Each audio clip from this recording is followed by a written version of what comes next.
también en centros de la Comunidad de Madrid, miembro de la Sociedad Española de Neurología y exsecretario de la Liga Española contra la Epilepsia. Su actividad profesional e investigadora ha estado ligada al estudio precisamente de la epilepsia y de enfermedades neurodegenerativas. Muchas gracias, doctor Luengo, y sin más, agradezco a todos los presentes nuevamente que nos acompañen. Tiene la palabra el doctor Luengo dos Santos. Muchas gracias.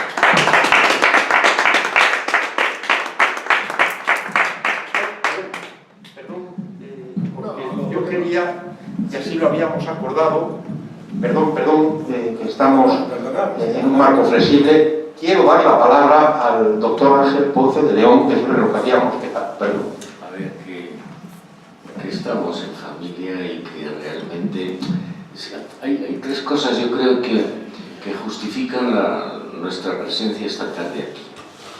La primera de ellas es que es incuestionable que este grupo de asturianos estructurados en este centro lleva mucho tiempo haciendo cultura y haciendo cultura de nivel, como se dice ahora. Y es por ello por lo que efectivamente yo me atreví en algún momento a proponer a nuestro presidente que una persona de nivel profesional e intelectual como el doctor Luengo estuviera aquí. Por lo tanto, yo te agradezco que hayas oído mi palabra, porque como diré ahora, el doctor Luengo además es amigo. Por lo tanto, en este mundo en el que los amiguismos están en entredicho, según para quienes, bueno, pues es difícil traer un amigo con la confianza de que va a rendir y va a ser una buena adquisición. Hay una segunda cuestión por la que creo que es importante que esté aquí Antonio Luengo también. Antonio Luengo no es un hombre ajeno a las Asturias, de ninguna manera. Y no lo es porque durante una larga temporada él estuvo oyendo los silbidos de los bronquios de muchas gentes que durante años y años están cambiando el cielo y las estrellas por otro mundo mucho más ominoso, mucho más oscuro, que está debajo de tierra. Y eso hace que estas gentes se pongan enfermas. Antonio estuvo durante mucho tiempo haciendo asistencia y haciendo investigación sobre problemas pulmonares de los mineros. Sé que ha recorrido buena parte de las Asturias y como le conozco bien, sé que no ha hecho ascos nunca le he visto hacer ascos a un buen chorizo a la sidra, ni pegarle un bocado a una rebanada de pan untada de buen queso. Es un hombre que, siendo madrileño, tiene algunos pellejos de Asturias. Por lo tanto, esta es la segunda razón por la que creo que él está aquí. En aquella época ya éramos amigos, y estamos hablando de 40 años atrás. Bien.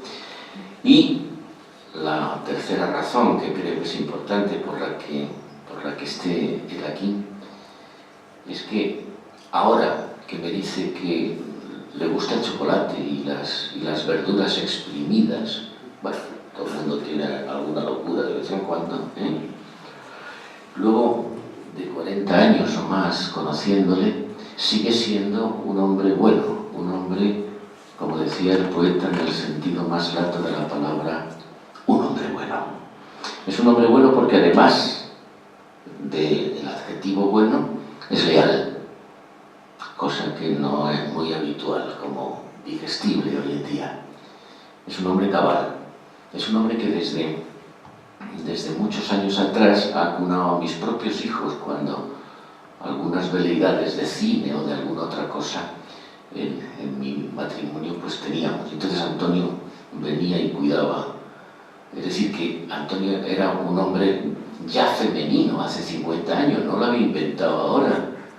Los podemitas, no, había gente que atendía a los hijos de los amigos. Y en este sentido de lealtad es por lo que efectivamente creo que es una buena condición para que yo pueda presentar a un hombre como este. Hoy seguimos siendo amigos.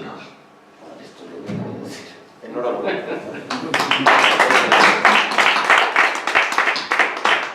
Buenas tardes, señores. Les agradezco a todos su presencia. Yo no soy aficionado al fútbol, pero entiendo que una afición pero vivo cerca de un campo y entonces yo estoy al tanto de los partidos. Pero bueno, tampoco venía preparado para escuchar a mi buen amigo Ángel ese tipo de cosas.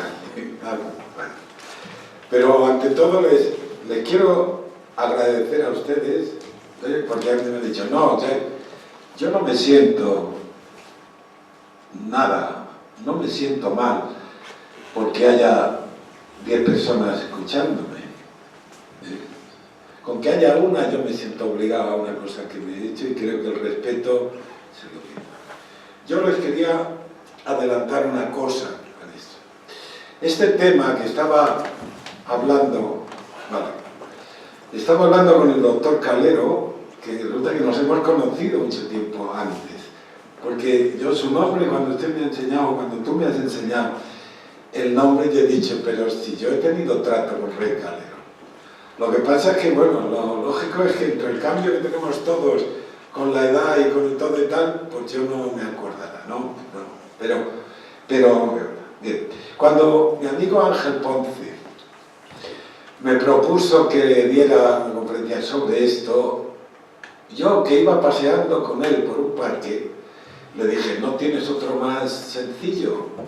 Porque, vamos a ver, ¿ante quién quieres que exponga eso? Porque este tema no se puede exponer de igual forma ante un tipo de audiencia que ante otro tipo de audiencia. Depende un poco de, no por miedo, sino por enfocar las cosas más eternamente, y a esto me refiero al comentario que les he hecho, ¿no?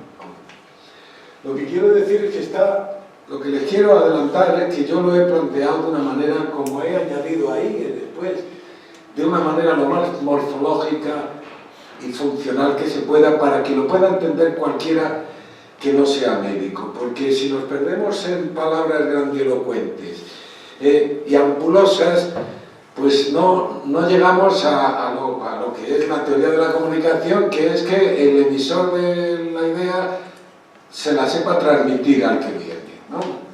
Entonces, yo tuve otro gran amigo, digo tuve porque ha fallecido ya, que él incidía mucho en que teníamos que intentar plantear las cosas para que las comprendiera alguien que no supiera de nada sobre ese tema. Y eso es un ejercicio a veces costoso. Entonces, con esa intención he preparado yo esto. No sé si hay aquí algún médico más que el doctor Calero para eso. Entonces, si no, usted voy a ser un poco más preciso o descriptivo en las cosas anatómicas, porque creo que hablar de este tema, si no se entiende bien el sustrato, pues es difícil comprenderlo. Y dejo de ambajes ya y voy al letra. Vamos a ver, miren ustedes. Ustedes están sentados, si llevamos mucho tiempo se levantan de ahí y si les duele un poco los glúteos no les va a extrañar, porque saben que debajo tienen carne. El problema con el cerebro, que es el que rige absolutamente todos nuestros actos, el acto del hombre, todos, es el que regula todo. Y depende de qué hombre, fíjese usted la trascendencia de los actos suyos sobre otros hombres. Pues así como cuando a alguien le duele el estómago porque ha hecho un exceso con las faves suyas, pues sí, como veo que podemos estar así, voy a utilizar lo más coloquial que pueda. Bien, pues siempre se acuerda y le molesta, va al médico porque le molesta el estómago. Pero cuando hay un cambio de comportamiento, tiene un así, poca gente recuerda que dentro de aquí, de todo el mundo, hay un órgano que tiene su función. Eso es lo que yo quiero transmitirles a ustedes y expresarles dentro de la limitación del tiempo lo que indica estas dos palabras, neurología y adolescencia. La neurología es una parte de la medicina que se dedica a toda la patología del sistema nervioso, que afortunadamente desde hace unos años, desde los años 75, desde la década de los 70, hacia acá, ha dado un avance tremendo, gracias a la técnica y a otras cosas. Un avance que ha hecho tremendo. Pero también tengo que decirles unas cosas. Sobre la patología del sistema nervioso, solamente hay 3 síndromes nuevos que están descritos en el siglo XX. El resto, toda la patología del cerebro, del sistema nervioso humano, está descrito a finales del siglo XIX, cuando no existía ni el TAC, que ahora es una cosa tan normal como el fonendo que nos ponemos al cuello generalmente, ni por supuesto la resonancia, ni mucho menos el PET, que es la tomografía por emisión de positrones, y otros medios, la gammagrafía, los temas nucleares no existían. Y sin embargo la observación de los médicos, sobre todo de la escuela francesa y alemana, en aquel entonces, el señor Charcot y algunos otros, hicieron que describieran los síndromes que conocemos ahora. Bueno, pues ¿cómo pasa esto con el enter? Sí. Vale. Pues yo he empezado esto, si ustedes lo leen bien, ¿no? Desde ahí se lee bien. Bueno, pues yo como introducción me he traído esto. Porque la adolescencia es un periodo de tiempo complejo que ha dado quebraderos de cabeza y que ha sido interpretado por diferentes personas. Ahí tienen ustedes a un filósofo, a un dramaturgo, a un psicoanalista, a un psicopedagogo, a otro que también se dedicaba a la pedagogía y a esa de la enseñanza fundamentalmente, todos muy antiguos, todos del siglo pasado. Bien. Y voy a empezar pues haciéndole referencia a que esto que pongo aquí, ustedes que la mayoría tendrán, igual que un teléfono que hace maravillas, que le permite hacer una foto y mandársela a un amigo de Australia, es muchísimo menos complejo y está basado en gran parte, la hecha en la estructura cerebral. Es, como he puesto aquí, la organización más compleja que existe en un órgano de 1,5 kg. Bien. Estos son datos para entrar un poco en faena, que cuando hay una concepción, en las 4 semanas de concepción, que se mide pues muy poquito, una cosa así, pues hay ya 250.000 neuronas, que a los 6 años de un niño o niña, el cerebro ha ganado, tiene ya el 90% del tamaño que va a tener cuando llegue a su edad. Y que el cerebro adulto tiene un promedio de 100.000 millones. Eso en euros es muchísimo. 100.000 millones de neuronas. Y cada una hace entre 5.000 y 10.000 sinapsis. Luego explicaré lo que es la sinapsis para que no lo sepa. Termina el desarrollo morfológico, termina aproximadamente a los 25 años, cuando se mieliniza, que luego explicaré lo que es, el córtex prefrontal, que es la parte delantera del cerebro. Sin embargo, las sinapsis, las uniones que hay entre unas neuronas y otras neuronas, se mantienen. Esto se lo he traído aquí un poco para adornar esta reunión. Miren, a ustedes no tienen por qué sonarle la cara de este señor. Esto lo identifican, es un dibujo que hay donde se ve el cerebro de una persona. Lo he traído por mi interés en darle a cada uno lo suyo. Este señor se llama Besalio. Este señor fue en el siglo XVI el que hizo el primer tratado de anatomía, que es una joya. Yo he traído aquí la carátula, que tenemos la gran suerte de tener un ejemplar en la Real Academia de Medicina, aquí, que está en la calle Arreta, al lado del Palacio de la Ópera. Eso. Bien. Y esto es una de las láminas que son tremendamente meticulosas y precisas en el siglo XVI. Pero además, les quería hacer para el libro, lo he puesto aquí porque ahí está, no se podía ver por el tamaño que he puesto, de Humani Corporis Fabrica. ¿No? Bien. Este señor, dice, por el nombre, pues este señor era belga. Pero si ustedes recuerdan, en ese siglo España era el rey del mundo. ¿No? Entonces, este señor fue médico de Carlos V. Y también fue médico de Felipe II, que me sonará a usted. La vez que haya ido ustedes al Escorial, que sepan que este señor estuvo allí, porque fue médico personal de Felipe II, y luego toda una serie de cosas que tuvo. Esto es una lámina que se le ha puesto aquí, es el mismo, y este es el nombre de él, que se llamaba Andrea de Salir, aunque el nombre era belga, ¿no? Vivió de 1514 a 1564, nada más, era muy introducido. Una vez introducido así, ya visto que el cerebro se conoce desde hace mucho tiempo, siglos, ¿no? Cuenten ustedes que los egipcios ya hacían trepanaciones, rompían el hueso para extraer coágulos de sangre que se producían, por aquel entonces eran un poco más burros que ahora cuando nos peleaban, y se producían muchos hematomas. Entonces eso se conoce desde los textos, hay en la cultura egipcia y en la maya. Pues en el 16 fue cuando se estructuró la anatomía humana, se conocía antes, ¿no? Pero bien. Esto se lo he puesto aquí para que ustedes vayan entrando en materia. Voy a intentar progresivamente complicarles la vida para que lleguen a entender la relación entre estas dos palabras. Cuando hay una concepción entre un gameto masculino y otro femenino, se forma una célula que contiene los dos núcleos y se va reproduciendo. Se llama de diferentes maneras, yo no voy a hacer pródigo en el nombre, fue el amor, la blasto, también. Pero esto, aquí yo no sé si se ve bien por ahí, pero ahí es esta barrita que tiene aquí son 10 milímetros. Desde ahí yo creo que pueden comparar lo que mide un feto de un mes a lo que mide un feto de 56 días, comparándolo con esto que son 10 milímetros.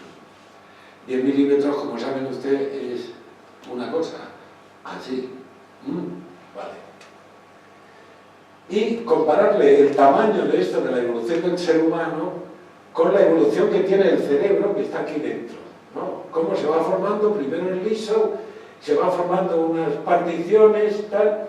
Esta es la parte externa y esta es la parte interior. Esa parte interior coincide, aquí ya tiene, esta es la grabación desde los 25 días hasta los 9 meses cuando se nace, y estos más o menos lo he puesto para hacer una idea de la relación entre este órgano, que es el más complejo que existe, con el tamaño del cuerpo de un feto hasta el nacimiento, que es más o menos esto. ¿Qué importancia tiene este órgano? Este órgano tiene mucha importancia porque ya solamente por el órgano mismo tenemos una serie de datos. Esto lo he sacado de un libro mío, del año 78. Bien. La diferencia que hay entre el peso entre hombres y mujeres, que yo me adelanto a decir que no tiene nada que ver con la inteligencia de cada uno, pero que hay una diferencia morfológica como hay en otras especies humanas, ¿no? Que el macho y la hembra son diferentes en tamaño, pues en esto hay una idea.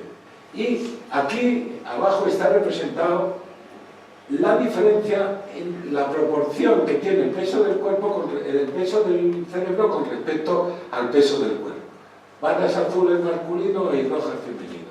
Y ven ustedes que hay una variación, más o menos a los 12 años empieza a disminuir la inclinación y ya que estaba controlado hasta los 88. Bien. Ese cerebro tiene unas unidades que lo componen, las células que lo tienen. Esas células se llaman neuronas. Estos son... no pensé que salía la chirimita esta, que me va a servir para ver. Estas son la forma esquemática de la que tiene una neurona. Esto es el cuerpo, eso se llama dendritas, esto se llama axón, incido con ello, porque luego me referiré a ello, y esto tal. Esto es morfológico, pero esto tiene una vida eléctrica y una vida química. que luego me referiré a ella. Bien. De esta forma recibe las llamadas, mensajes que le llegan de otras células, por aquí las transmite y por aquí se conecta con otros. Se conecta a través de esto que he distinguido aquí, que es lo que llamamos sinapsis. La sinapsis es la unión y es lo que hizo Cajal, lo que descubrió Cajal, que también lo he traído para hacer honor a quien lo tiene. Este señor, lo habrán conocido ustedes, se llama Santiago Ramón y Cajal, es el padre, fue premio Nobel español en 1906 junto con un italiano y tal. Él descubrió la estructura íntima del sistema nervioso, que por aquel entonces no se conocía. Esta es una foto suya, y este lo he traído de otra cosa para llenar. Este era él de pequeño, lo he conseguido en el Instituto Cajal.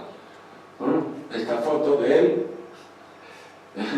cuando era de pequeño. Esto que llevo aquí es lo que antes se llevaban los niños, que es lo que le ponía para morder, porque antes no había sistema. Y esto lo he traído porque me he encontrado muchas veces con personas que no sabían, habían pasado 50.000 veces por este sitio y no sabían que aquí vivió Cajal hasta que murió. Esto está en la calle Alfonso XII, enfrente al Retiro. Y aquí vivió don Santiago Ramón y Cajal hasta que murió. Bueno, dicho esto, vamos a entrar más en materia. El cerebro tiene una parte externa, es un conjunto, es un órgano continuo, pero tiene una parte externa que tiene un color diferente. Se llama sustancia gris porque tiene un color grisáceo. Un color, un recubrimiento que tiene, lo tienes aquí, que no tiene, no, eso tiene de 1,5 milímetros a 4,5 milímetros, dependiendo de las zonas del cerebro. Es decir, es un manto muy finito. Eso es lo que nos diferencia de los chimpancés, la estructura de ese órgano. Bien. Esto está aquí descrito, ustedes ven aquí estas cosas rojas, que son las células. Esto, entre otros Cajal, también intervino, ¿no? Pero hay diferentes capas celulares. Estas capas celulares, que en total puede en algunos sitios, esto entero, tener 1,5 milímetros, esto naturalmente solo se puede ver con unidades ópticas. Pero algunas, como estas células, pueden ser visibles en cortes macroscópicos. Las células piramidales, que les adelanto que son las que hacen que nos podamos mover, que están en una parte de la corteza. Bueno, aquí les he puesto, porque me parecía menos importante para esta charla, montones de células de diferentes tipos de células que hay, ¿no?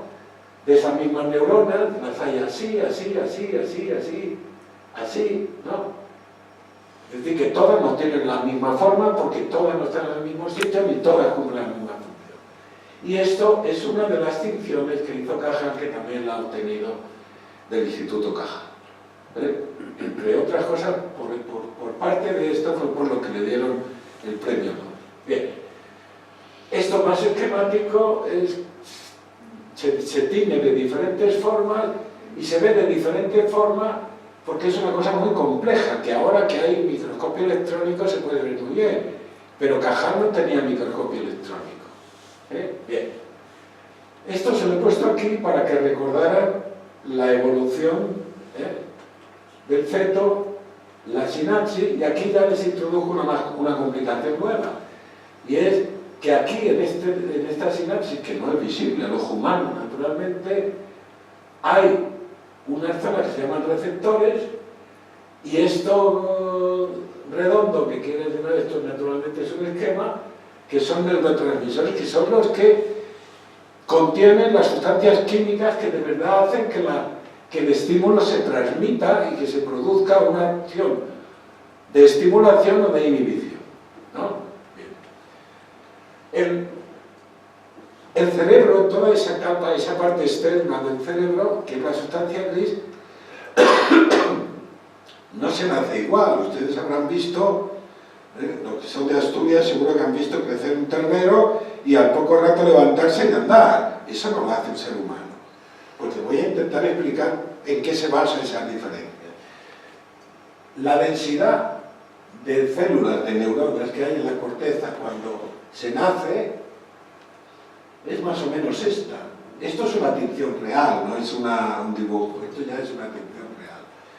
Cuando se tiene un mes que ya se está en crecimiento, más o menos tiene esta densidad, a los 6 meses de vida tiene esta densidad y al año de vida tiene esta densidad.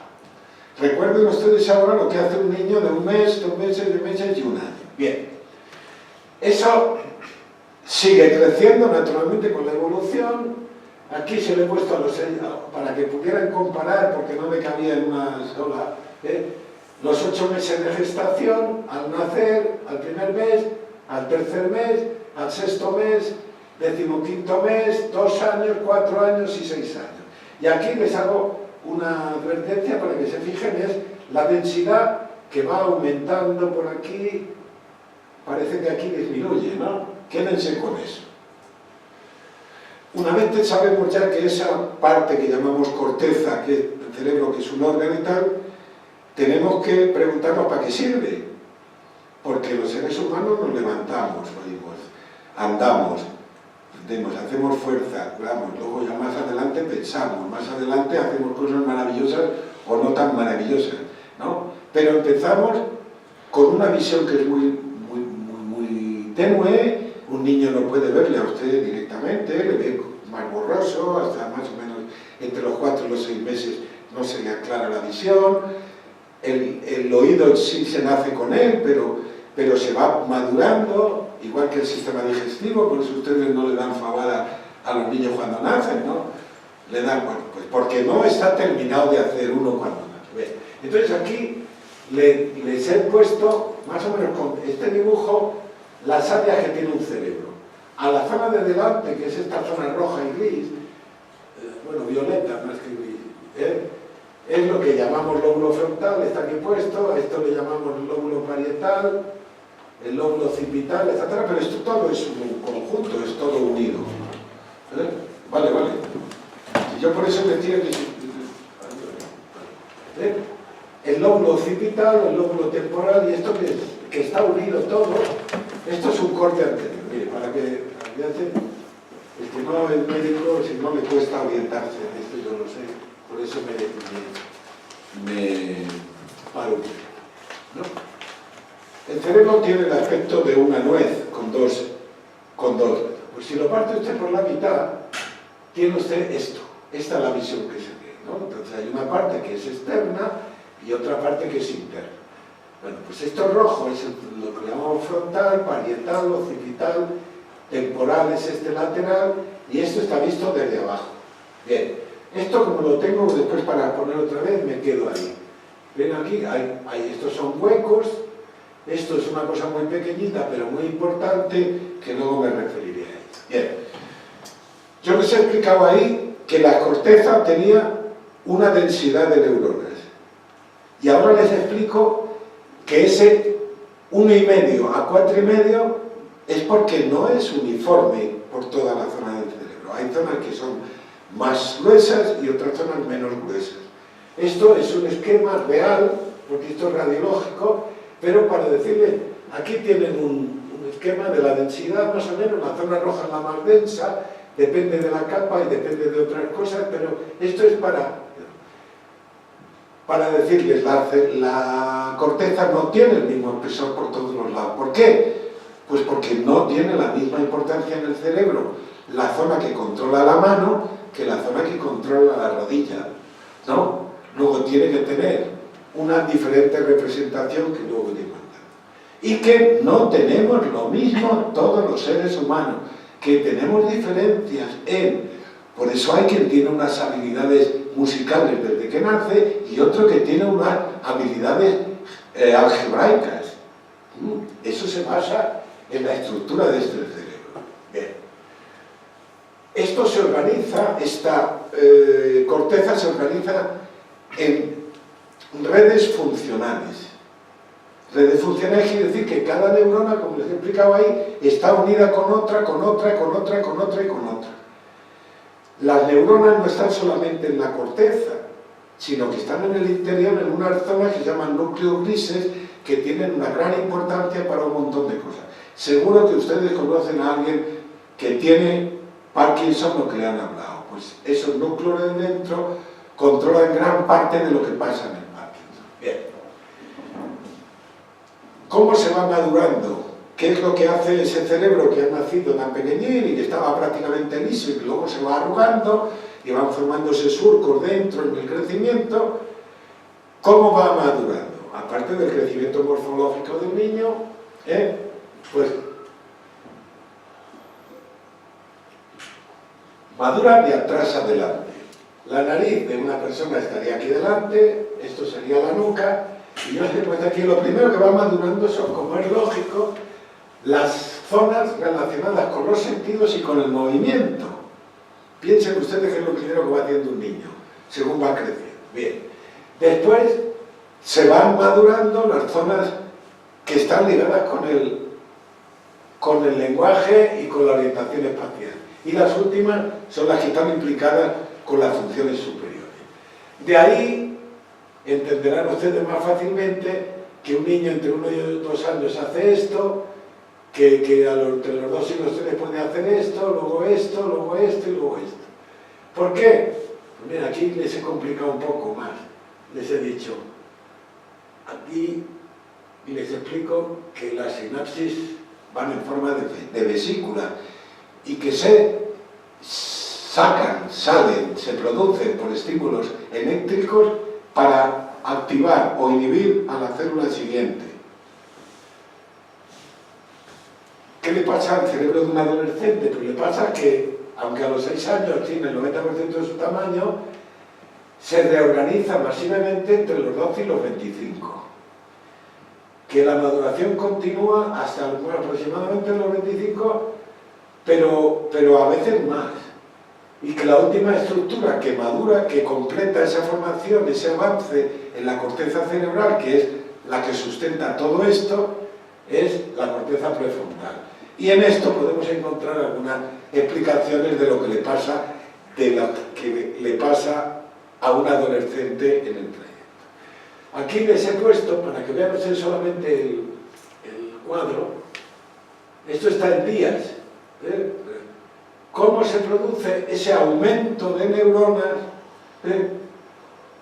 Los 1000 días aproximadamente son 3 años, ¿no? Así que yo creo que es fácilmente deducible la edad a que se refiere esto, ¿no? Eso está aquí marcado en la adolescencia, pero como les he dicho antes, la corteza auditiva, la corteza visual y la corteza prefrontal no llevan el mismo ritmo de maduración, ¿no? Pero ustedes que el ritmo es muy paralelo al principio, los primeros 3 años, 4 años, 5 años, 6 años, pero luego hay una diferenciación, se enlentece, la corteza prefrontal no termina de formarse. La corteza prefrontal es esto. Bien. ¿Qué quiere decir que tiene más densidad? Pues mire, esto es una imagen real, esto es una imagen de resonancia funcional. Y aquí está pintado con colorines, que luego se puede aplicar color, ¿no? Las zonas amarillas son las menos densas y las zonas rojas, por supuesto, las menos densas, y las más densas son las rojas. Ve usted cómo cambia la densidad de la corteza en un cerebro normal desde los 5 años. Esta es la cara lateral, esta es la cara inferior, digo la cara superior. Esto es como si lo estuvieran viendo a usted desde el piso de arriba y atrás, para que se hagan una idea. Esto lo repito, o sea que no me entretengo. Más o menos, hemos hablado del aumento de la densidad de neuronas, pero hay otra cosa también muy importante, que es el aumento de la densidad de sinapsis, es decir, de conexiones que tiene una neurona con las otras neuronas, que es realmente lo importante, lo específico y lo que permita. Aquí tienen ustedes el córtex visual, que es el azul, el córtex auditivo y la corteza prefrontal nuevamente. Aquí están al nacimiento, 1 año, 3 años, 11 años y la edad adulta. La adolescencia está más o menos por aquí. Cuando ya está del todo madurada esas áreas, la corteza prefrontal, digamos, no ha terminado de crecer. Bien, seguimos. La corteza sensorimotora, que hemos dicho que era la segunda que se terminaba, o la segunda que iba madurando, es la que está colocada aquí en la parte anterior o motora, o la parte sensitiva, que es la posterior, la parietal. Aquí tienen ustedes cómo evoluciona la corteza sensitivo-motora. La corteza de asociación parietal y temporal es algo más complejo, es donde se van focalizando y después se van estructurando las áreas que permitan que nosotros hablemos, que yo esté hablando ahora aquí, y el que sabe idiomas, que pueda hablar en un idioma y en otro idioma. Bien. Lo importante, aparte de lo morfológico, que es lo que está explicando, es lo funcional. Y aquí empiezo a complicarme más la vida y les hablo de la región límbica, del núcleo accumbens y de la corteza prefrontal. La maduración funcional es diferente. La adolescencia cae más o menos por aquí y ven ustedes la diferencia que hay entre la maduración del sistema límbico, el núcleo accumbens en concreto, y de la corteza prefrontal. ¿Qué permite esto? Con todas esas redes, esas conexiones de una neurona con otra, de un sitio con otro, de una zona con otra, se van formando uniones entre los dos hemisferios. Bien. Esto corresponde a un hombre, este corresponde a una mujer. Como ven ustedes, hay diferencias. Hay diferencias entre un hombre y mujer. Los hombres y las mujeres no somos iguales estructuralmente hablando. Otra cosa es el comportamiento, no sé qué, no estoy hablando de eso, estoy hablando de la morfología. Bien. Existen más conexiones en el hemisferio derecho donde reside más el análisis. En general, los hombres tienen unas cualidades que predominan más en los hombres y otras más en las mujeres, en general. No es determinante. Bueno, aquí ya les complico la idea con nombres que no quiero, sino que delimiten un poco mejor la atención suya las partes en las que dividimos un cerebro, que son partes funcionales. Los colorines que le ponemos son porque estas zonas están específicamente dedicadas a una cosa distinta. Esta está dedicada a una cosa distinta que esta. Por eso lo... Bien. Esto se convierte en realidad en esto. No sé si han visto algún ordenador granulado por dentro, pero que son manejos de cables por un lado y por otro, ¿tal? Pues esto es mucho más. Y luego voy a ver si se lo puedo mostrar. Hoy día, con la resonancia funcional, mediante técnicas de difusión, se pueden, digamos, aislar por la diferente densidad de evocación que tienen los axones que vienen de diferentes sitios y que llevan la misma sensación y van a otro sitio que impiden.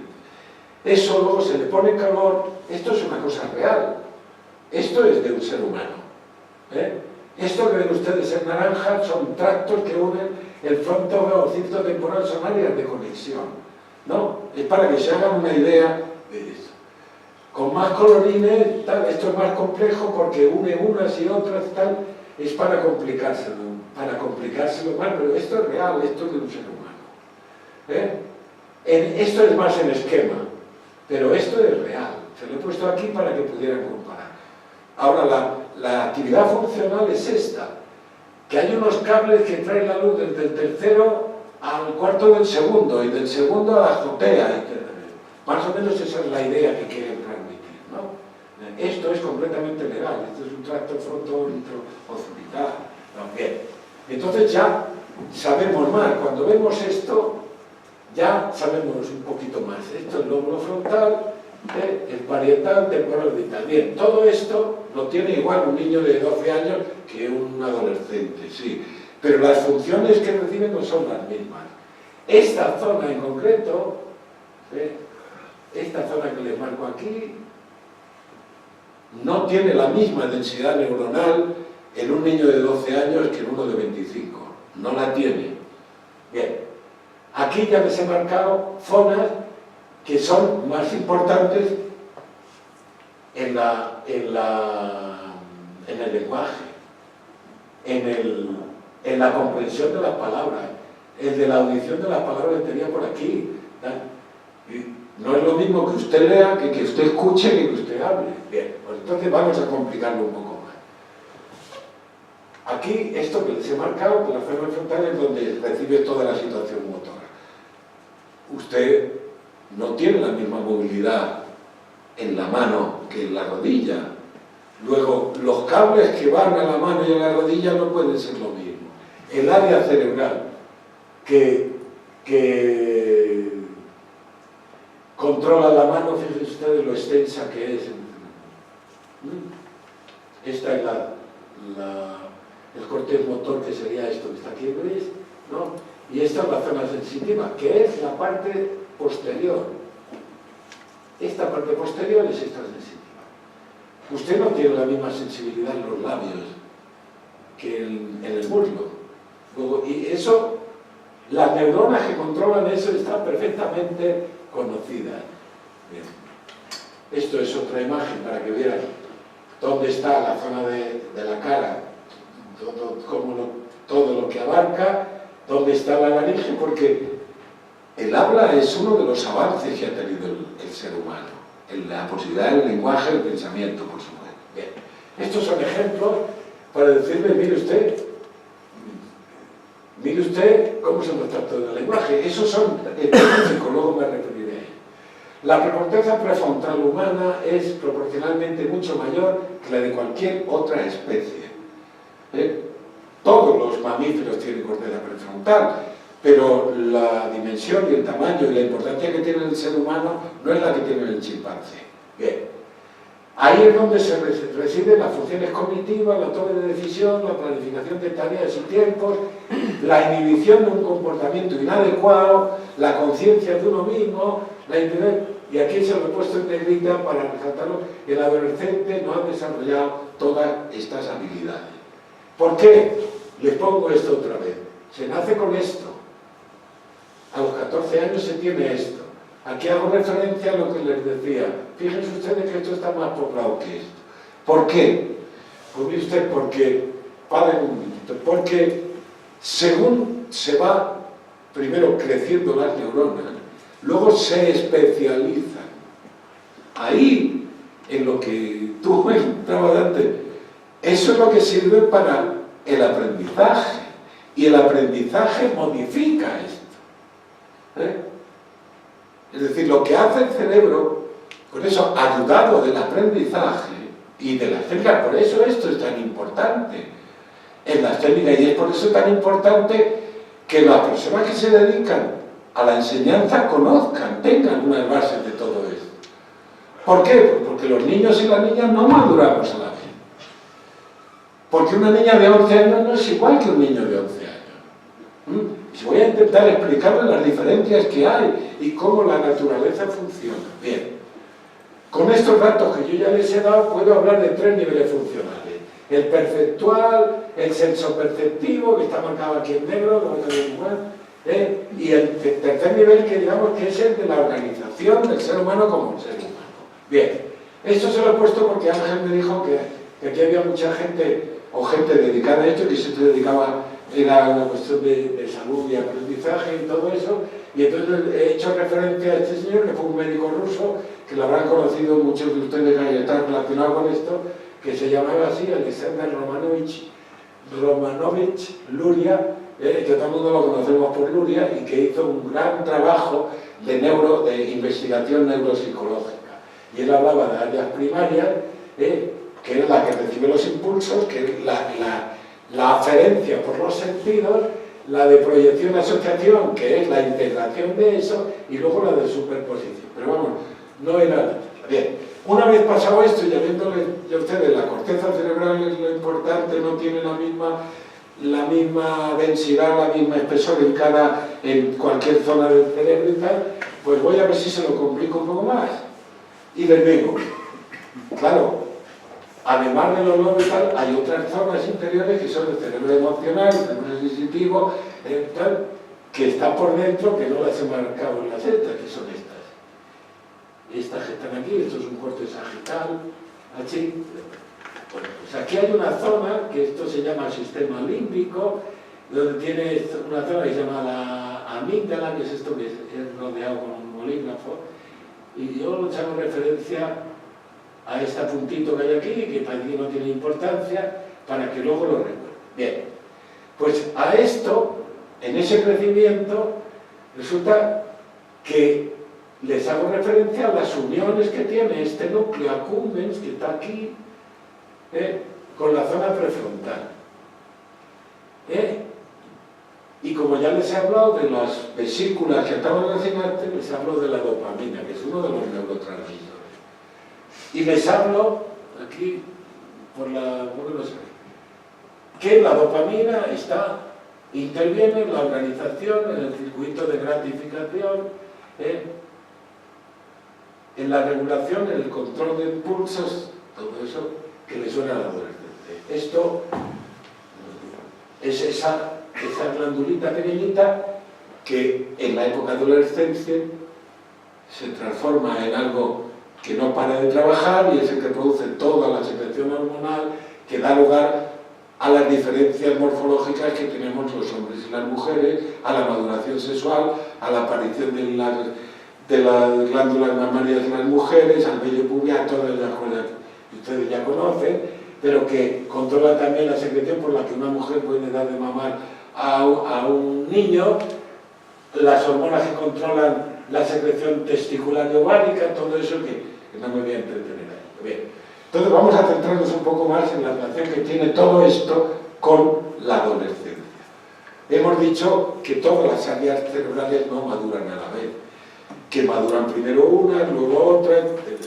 Bien, pues entonces, claro, ¿cuál es la adolescencia? La adolescencia es la edad del pavo, la edad de la agresividad, la edad de los impulsos, la edad de no control, eso tiene una base morfológica.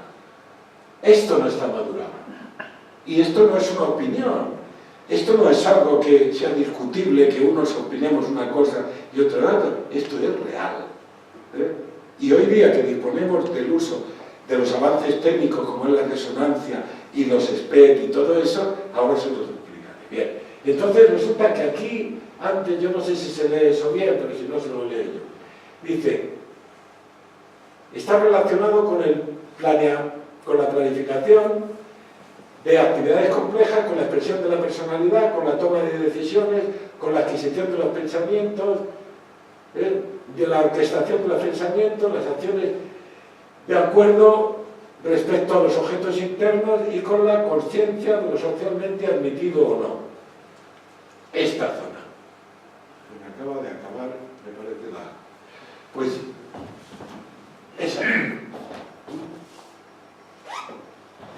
esa zona no está madura, no está igual de madura.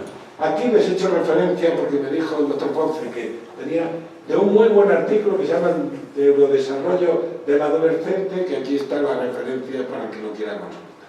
Bien, vuelvo una vez con estos conocimientos a lo que son las áreas funcionales. A ver si cojo un rayo de luz y me sirve de puntero. Vamos a ver. El área visual, ustedes la ven ahí detrás, donde pone el 1, eso está marcado, en el lóbulo occipital. El 2 es un área de asociación que está aquí, en el lóbulo temporal. El 3 es el área motora, que es donde salía el homúnculo ese que les he explicado. El 4 es el área de Broca, que está diferenciado, todo esto es el lóbulo frontal. El 5 es el área auditiva. Podría decirles, con una cosa oímos y con otra escuchamos, con otra entendemos lo que nos están diciendo. Si ustedes no supieran chino y yo supiera chino y les hablara en chino, ustedes me estarían oyendo un ruido que percibirían por aquí, pero no entenderían por aquí. Luego, esas diferenciaciones existen, son reales, están ahí, las podemos ver, medir y estudiar.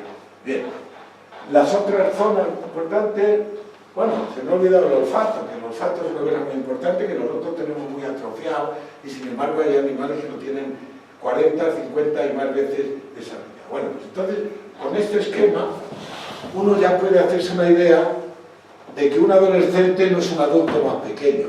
Un adolescente es otra cosa. Eso lo saben muy bien los pediatras, que siempre han defendido que los niños no son mayores, pequeñitos que no han crecido, que son otra cosa diferencial. Bien, ahí pueden ver esa imagen del esquema del cerebro, tal y tal, aunque está en inglés. Cuando uno oye, ahora mismo con la resonancia funcional podemos pedirle a una persona que haga una actividad y ver qué área del cerebro se enciende, por decirlo de alguna manera. Pues cuando uno escucha, se enciende aquello, la superior izquierda, la derecha es cuando está viendo la imagen, la inferior es cuando habla. ¿Se acuerdan que ahí había un área que ponía Broca? Pues ese es el área que regula la articulación del lenguaje, que usted pueda hablar como yo estoy hablando ahora mismo. O la parte delante, esa parte del cuadro negro, el inferior derecho, ahí está, se le pide al individuo que piense en una serie de cosas. Piensa en una serie de cosas y tenemos esa imagen. ¿Qué les he puesto ahí? Que les he puesto ahí donde estaba grabado esto. Esto estaba ahí. Esto estaba ahí precisamente. Esto es igual, esto es por otra resonancia funcional, tienen aquí la relación, activado por letras y sonidos del habla, las zonas que se activan, ¿no? Y esto se lo he puesto por la referencia que me hizo el doctor Ponce a la educación, porque los niños o las personas que son disléxicas se encuentran de otra manera. Luego hay una alteración morfológica, que no es la única que hay. Es decir, que no es una cosa que cambiando una bombilla que se ha fundido se puede hacer, porque el lenguaje, la comprensión y la lectura son algo mucho más complejo. Esto es una cosa parecida, la evocación del lenguaje, y recordar, esto lo he puesto para recordar las unidades funcionales. La primera son las que están fundamentalmente en la parte inferior, la segunda son estas que están aquí, y la tercera son la parte anterior que está ahí. Si ustedes recuerdan alguna persona, han conocido a una persona que tenga demencia o tienen en su cercanía alguna, lo primero que hace es desorganizar el lenguaje, desorganizar el pensamiento, desarmonizar la estructuración. Y eso se regula también en la zona anterior. Bueno, esto se lo he puesto aquí porque la adolescencia, esto lo publicó la OMS en el 2014, esto es mundial, no es solamente de un país. La primera causa de muerte en la adolescencia son las lesiones por accidentes de tráfico. ¿Quién conduce peor, más salvajemente? Y tenemos que escuchar que se han matado, no todas, pero una vez al mes algún adolescente en una carretera. Eso no es solamente aquí. Estas son las causas más importantes de muerte por orden de importancia. Está puesto por orden de importancia. El último, la epilepsia. Y estas son las causas de discapacidad. La primera, la depresión. La segunda, los accidentes de tráfico. Es solamente a título informativo. Bueno, como ya sabemos una serie de cosas, podemos ser un poco más precisos, y entonces hablamos. Lo que pasa es que veo que desde ahí no se debe de ver bien, porque yo desde aquí tampoco lo veo bien, ¿no? Pero aquí ven ustedes que las áreas esas que van de un solo color tienen como fracciones, ¿no? Entonces aquí está la identificación de que no es lo mismo. Aquí pone la audición, ¿no? Pues la audición está marcada en el 41, que es esta zona. Esto sería la nariz para mi cliente y esto sería la nuca. Pues una cosa, que decía yo antes, una cosa es escuchar y otra oír. Una cosa es oír un ruido y otra cosa es identificar ese ruido. Una cosa es que el tímpano suyo vibre por una onda de presión que le llega, pero de ahí tiene que pasar a los huesecillos del oído, de ahí pasar a los ganglios de ahí pasar... Y usted no identifica lo que es. Usted sería capaz de identificar el sonido de una flauta y de un violín, ¿verdad? Pues eso lo puede hacer por esto, porque las áreas de asociación funcionan así, ¿no? Esto es para marcarles un poco la complejidad, ¿no? Bien. Una vez conocido, ya sabemos lo que son las áreas funcionales, si yo le digo a una persona, repita una palabra que va a escuchar, le pongo un magnetófono y le digo una palabra. Como recibe los procesos que ocurren en su cerebro son estos. Uno, cuando habla, el que habla, escucha y después repite. ¿Ven ustedes que está 1, 2, 3, 4? ¿Qué pasa si lo que le digo es que lea una palabra escrita? Primero ve, luego integra, luego habla para repetirla y luego la verbaliza. Y aquí está exactamente igual con otra, pues esto está en un ser humano, es así, ¿no? Aquí cuando habla, aquí cuando lee, aquí cuando escucha y aquí cuando piensa. Fíjese usted las áreas que es distinto hacer el pensamiento complejo. Esto es así. Para ir resumiendo o para ir concretando, el cerebro va madurando, va siendo más complejo, va creciendo en neuronas y después de un crecimiento que es alrededor de entre los 9 y los 12 años, se va especializando. Es decir, de toda esa cantidad de arbusto que ha crecido, se va podando y se va quedando solamente las ramas que nos interesan. No, más o menos. Esto es más o menos lo que acabo de decir. Y esto para ir concretando, primero se produce la proliferación, después es que en español no tenemos otra palabra que poda, en inglés es pruning, pero lo que quiere decir es la superespecialización. Se van eliminando axones que no sirven para nada y van quedando los que de verdad importan. Y en eso influye muchísimo el aprendizaje. Y de hecho eso está estudiado. Es decir, cuando usted educa su oído, si pudiéramos mirarle sin hacerle daño y tal, veríamos que hoy día con la resonancia funcional se está logrando. Las áreas de gente antes de aprender música y después de aprender música no son las mismas. El cerebro se especializa. Hace muchos años no sabíamos eso le llamamos neuroplasticidad. Esa es la poda y luego la mielinización. Cuando les he puesto esas tres imágenes de las neuronas y una estaba con una luz así, recordarán ustedes que tenía un envoltorio. Ese envoltorio es la mielina. Es una proteína grasa que es la que hace que ese impulso que llega, que genera la célula, vaya mucho más deprisa y se pueda transmitir una cosa en milisegundos.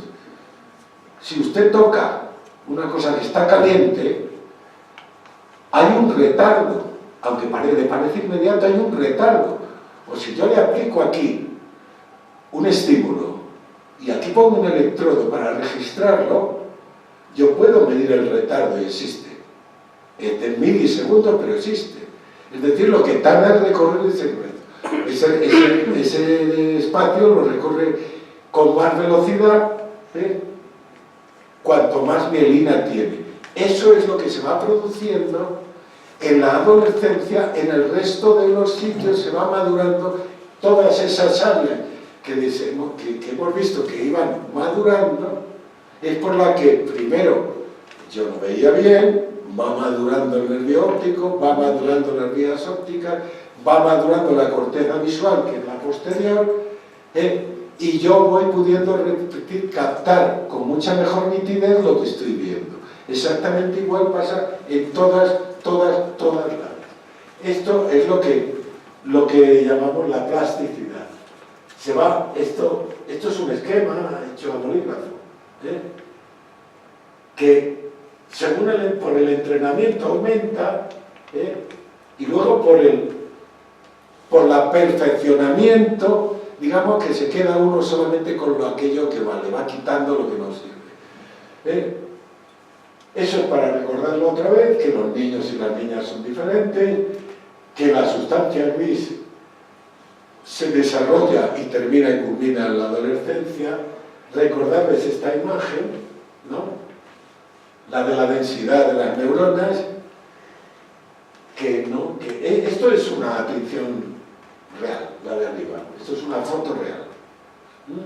Bien, esto es el mismo esquema de antes para comparar entre los 5 y los 20 años, pero aquí lo que quiere destacar esto es que ahí a lo mejor hay entre un 20 y un 25% menos de neuronas que se han perdido, pero las sinapsis se han triplicado. Por eso usted puede hacer varias cosas a la vez. Por eso, aunque usted no lo esté viendo, aunque usted no esté viendo su pie, podría poner su talón con el otro talón, aunque no lo mire. ¿Sabe usted por qué es eso? Porque usted tiene una percepción de dónde tiene el talón.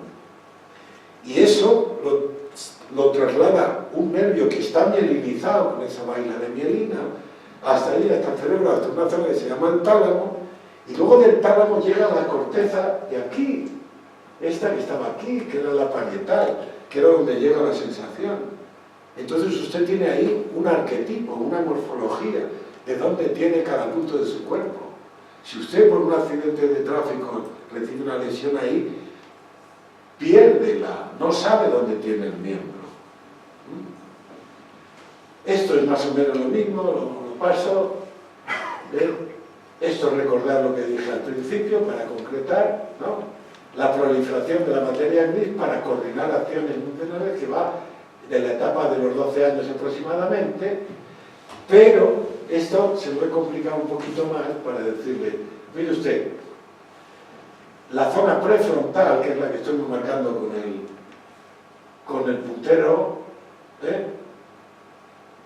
entre los 5 años, los preadolescentes, que es lo que llaman los ingleses los preteen, por el 13, el 14, 18, ¿no? en el idioma, y los que tienen el teen, hay una variación. Todo esto es el proceso de aumento de la densidad y luego la mielinización, que es lo que permite que se han hecho algunos estudios y se han visto por toda la diferencia entre sexos en la maduración, las mujeres entre los 11 y 11 años y medio, los hombres entre los 12 y medio y los 13 y medio, para llegar al mismo estado evolutivo.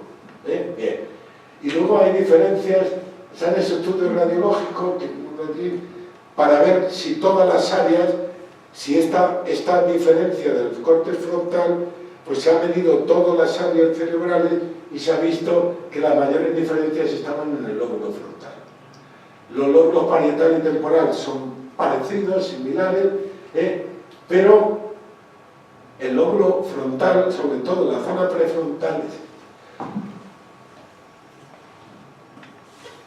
¿qué pasa? Que es otra de las cosas que hemos constatado, que esto, repito, no son teorías, son hechos. Aquí dice, para que no pueda leerlo, dice, aquí los adolescentes usan menos la región prefrontal, mientras que utilizan más las regiones, activan más las regiones emocionales, ¿no? Las regiones emocionales serían estas, donde estaba ese núcleo accumbens que les he marcado antes, y las regiones prefrontales serían estas. Esto es en un adolescente y esto es en un adulto de más edad. Cuando se muestra la alegría y la tristeza, se ve así. Esto es una resonancia funcional real de un ser humano. Aquí les he puesto, para que sepan ustedes que además de la morfología, existen los neurotransmisores, que son los que complican y los que activan y no activan, y que están Intervienen en la agresividad, en la falta de impulsos, en toda una serie de cosas. Esto es para mostrarles que también entre los diestros y los zurdos también se encuentran diferencias en las áreas de actualización. Bueno, y esto ya para terminar, esto lo he recogido de este autor, tenía ahí, que son las principales cosas y problemas neurológicos que se tienen que tratar con los adolescentes con respecto al que inciden fundamentalmente en el aprendizaje de la conducta, para hablarles un poco del síndrome de atención, que es algo que está tan presente en los colegios hoy en día, que todo el mundo ha tenido relación o tiene que tratar. Por desgracia, muchas veces el síndrome de hiperactividad no está bien diagnosticado, porque un niño inquieto no es un TDAH. Y muchas veces, por distintas razones comerciales, de otras, las que sean, se diagnostican como TDAH cosas que no son TDAH. Aquí lo que quiero mostrarles es, esto es real también, como un niño que sí tenía todos los criterios y tenía un síndrome de hiperactividad, mediante el aprendizaje musical se conseguía esta diferencia. Ustedes ven aquí, esto, aunque está puesto al revés, es el mismo corte. Este está mirando hacia la derecha y este está mirando para el otro lado, ¿no? Pero ustedes ven aquí que la imagen es diferente, ¿no? Bueno, pues eso es efecto del aprendizaje. Y esto también, esto es una imagen de magnetoencefalografía, que antes se lo he mostrado sin poner lo que era, porque intentaba presentar otra cosa, ¿no? Una persona normal, un adulto normal, muestra esta respuesta en la magneto, haciéndole un registro de la actividad cerebral, y un disléxico ante una actuación del lenguaje de la escucha mantiene esta, que son diferentes. Luego hay un sustrato orgánico ahí. ¿Qué es lo que parece que existe? Pues que en ese acúmulo, crecimiento, ponderación de diferentes partes de la corteza, todas esas neuronas en real no han establecido las mismas conexiones correctas. Y eso lo hemos visto, y aunque no venga al caso, se lo voy a contar, en la epilepsia.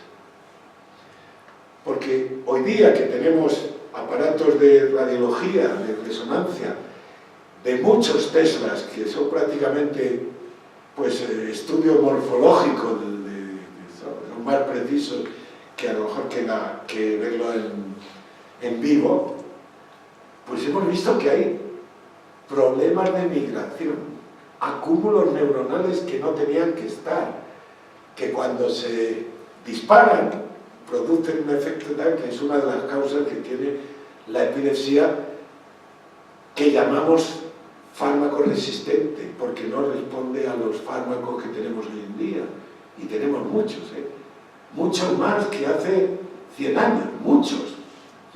Sin embargo, no se controla, pero cada vez, mediante los medios técnicos que disponemos ahora mismo, resulta que podemos ver que esta corteza no es igual y podemos diferenciar mediante estos, los otros muestras que les he mostrado. Esto es para decirle que los neurotransmisores que se pueden medir, también un niño con TDAH, esto está en inglés, y esto no da la misma. Eso es un núcleo en donde se centra la mayor cantidad de dopamina que tiene el ser humano, ¿no? Pues en los TDAH también hay diferencias en la distribución. Esto es más o menos lo mismo, es el estudio que les he mostrado antes, que hacían para ver si había diferencias entre los distintos lóbulos del cerebro, entre unos y otros y tal, y solamente se encontraba claramente diferencia en el lóbulo frontal, ¿no? Y esto es otra técnica, esto es un PET, en una persona normal y en una persona con TDAH. Para resumirles y no darles más latazo, la adolescencia es un periodo de tiempo en el que se reorganiza el cerebro fundamentalmente en ese periodo hasta la tercera década, hasta los 30 años, las personas estamos madurando orgánicamente y cerebralmente. cerebralmente también. Y se caracteriza porque hay un desequilibrio morfológico y funcional entre esas dos grandes áreas del cerebro, que son la zona límbica, donde estaba el núcleo accumbens, donde está la sótula fímbria, todo eso que he marcado yo en esa imagen en azul, o en azul oscuro, y el área prefrontal. Uno desarrolla mucho antes. ¿Eso en qué interviene?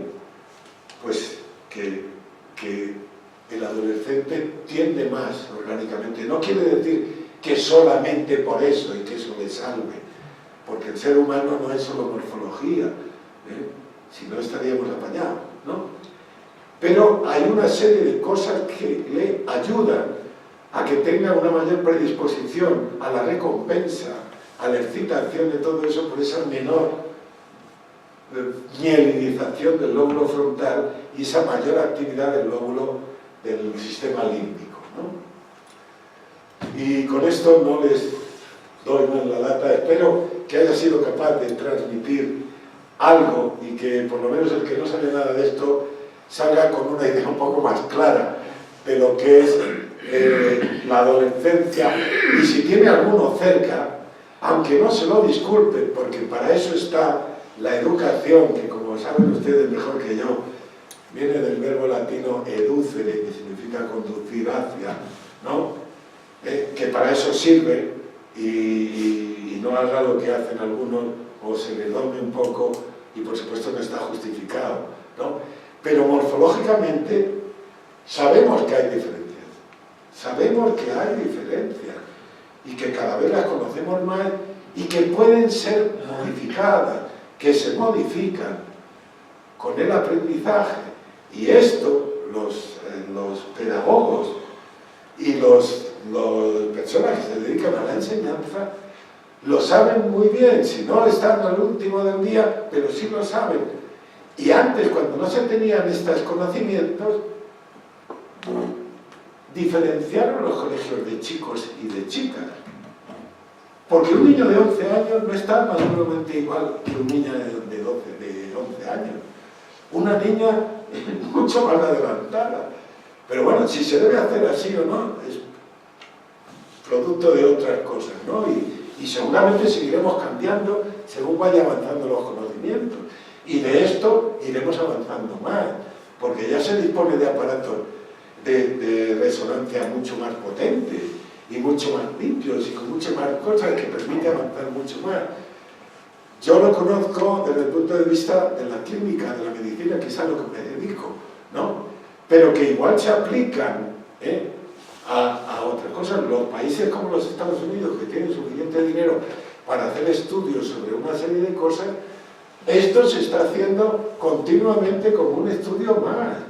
Esos tractos que les he demostrado ahí, algunos que no les he puesto nada de lo que era, son los tractos de la zona frontal o prefrontal de una persona cuando habla en otro idioma y lo está aprendiendo. O de cuando uno se fija en una cosa y está a su vez escuchando música, porque todo eso lo integra el cerebro a través de las áreas de asociación que se forman de esa manera que he intentado, y espero haberlo por lo menos aproximado, que se forma y cómo funciona el sistema cerebral. Y que en el adolescente está en formación, está terminando. Y nada más, muchas gracias.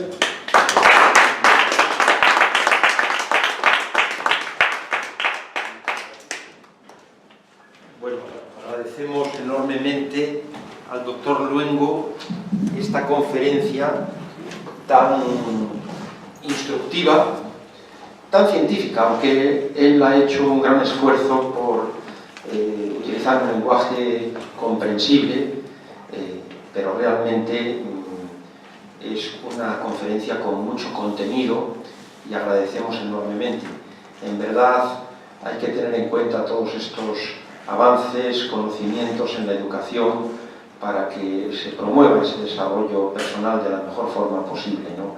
Yo quisiera hacer, porque estamos ya en tiempo de descuento, quisiera, además de felicitarle reiteradamente por esta extraordinaria lección, hacer una consulta, ¿no? Yo tengo un esbozo teórico, no me atrevo a decir teoría, sobre la inteligencia, que alguna vez hemos presentado en este mismo salón.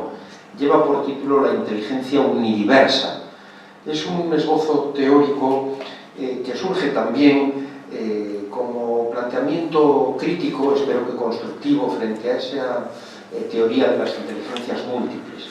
Yo considero que la inteligencia es una, aunque compleja, una, aunque múltiple, una, aunque tiene una gran diversidad que advertíamos ahora en estas proyecciones, donde se contemplaba el cerebro en esa riqueza, en esa complejidad de áreas que están especializadas, obviamente, que si el área auditiva, área sensitiva, área motora, de todo tipo, ¿no?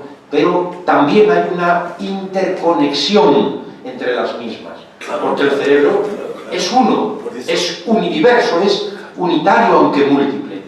Entonces, ¿por qué quebrar la inteligencia, cuyos soportes, obviamente, el cerebro humano y todo nuestro ser, ¿no? Porque esto realmente, aunque ya nos adentraríamos en la filosofía, hay quien considera, y a lo mejor aquí el doctor Luengo no está plenamente de acuerdo, que pensamos con todo nuestro ser. Pero bueno, no, claro que pensamos. Quedémonos, claro que sí. Quedémonos con el cerebro ahora mismo.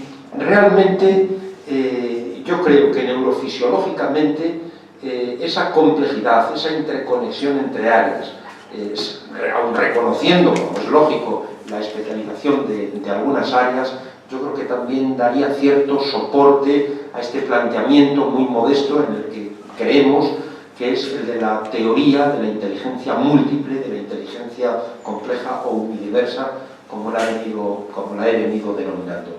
¿Qué piensa el doctor Luengo al respecto? Pues mire usted, se lo voy a intentar, ¿verdad? Porque esto es una cosa reiterada. Seguramente aquí ha escuchado muchas personas hablar de las endorfinas.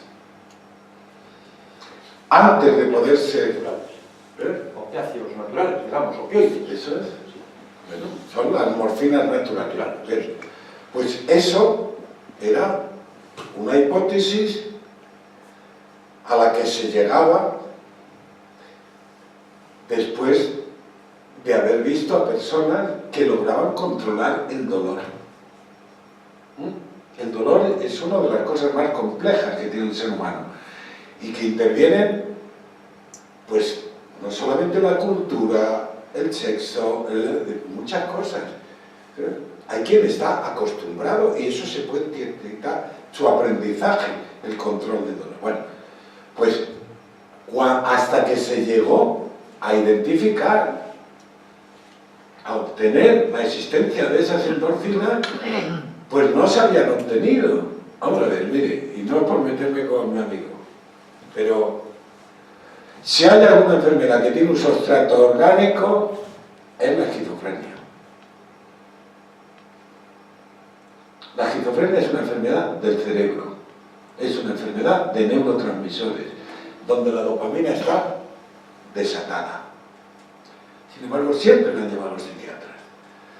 En el momento cuando se consiga identificar, que esto es muy difícil, como ustedes pueden tratar, pues se dará, como ha pasado con otras cosas, como ha pasado con eso que les he contado de la epilepsia.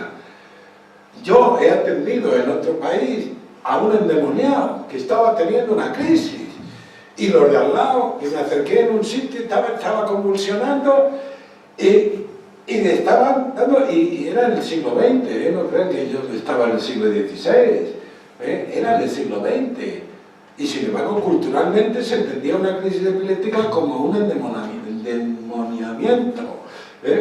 Pues otras cosas igual. Cuando una persona, a través del autoaprendizaje y las técnicas de Enrique, es capaz de frenar las ondas cerebrales, usted no lo entenderá, pero eso ya está estudiado. A los señores que llegan a controlar y a bajar la frecuencia cardíaca y no sé qué, se les ha estudiado. Y se ha visto que el registro electroencefalográfico ha variado. Es decir, que no estamos confrontando El ser humano no es más que uno. Ahora, cuanto más le conozcamos, mejor vamos a poder aplicar esas cosas. Porque estas cosas, cuando yo empecé a estudiar medicina, no las sabíamos. No había la resonancia funcional. ¿Entiendes? No existía. Sin embargo, ahora podemos meter a un señor en una máquina muy bonita, aplicarle a ese centro, hacerlo y obtener esa imagen y ver que está ahí. Y cuando... No lo sé. No sé si... Es que lo he borrado, ¿no? Porque como me dijo que íbamos más tarde, tenía muchas más cosas, pero dije, no le machaco con tantas cosas. Vamos a ver. Mire, hoy día se le puede, cuando he hecho antes referencia a que los egipcios y los mayas ya abrían la cabeza de la gente para... Pues antes se peleaban con porras y con mazas y con esas cosas. Las roturas craneales eran mucho más de las que ahora, bueno, afortunadamente desde que se puso el casco ya ha muerto menos gente. Por todo eso que lo habrá visto todo el mundo, porque se ha publicitado un montón de cosas, los golpes, cómo es, cómo se ha despedido un niño en un coche y no al sujeto, todo eso, ya pensado. Bueno, pues, dice, vamos a ver, si conocemos esto y lo abrimos y no se muere, cuando hacían esas cosas no existía la anestesia que conocemos ahora. Se le abría una persona la cabeza, se le extraía el coágulo y vivía. Y no le hemos dado explicación hasta mucho después. ¿Entiendes?